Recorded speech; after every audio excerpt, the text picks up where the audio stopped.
মার্কিন president Donald Trump ইসরায়েলকে অবিলম্বে গাজায় বোমাবর্ষণ বন্ধের আহ্বান জানিয়েছেন।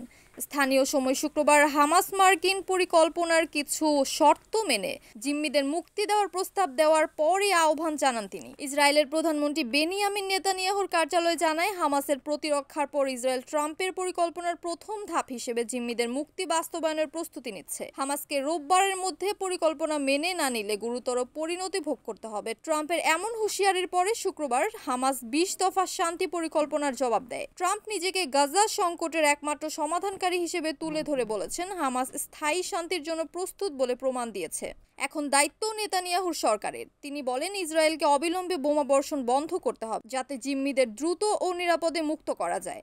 এটি শুধু গাজার প্রশ্ন নয়, বরং দীর্ঘ প্রতীক্ষিত মধ্যপ্রাচ্যের শান্তি। তবে গাজার বাসিন্দারা জানিয়েছেন, ট্রাম্পের বার্তার পরও ইসরায়েলি ট্যাঙ্ক গাজা সিটির তালাতিনি সড়কে গোলাবর্ষণ করেছে। রিমাল এলাকায় কয়েকটি বাড়ি এবং খান ইউনুসেও বিমান হামলার খবর পাওয়া গেছে।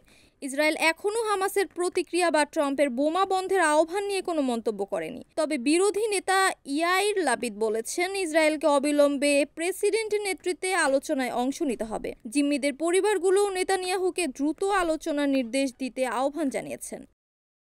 Kamruzzaman Kamrul, NAN TV news desk.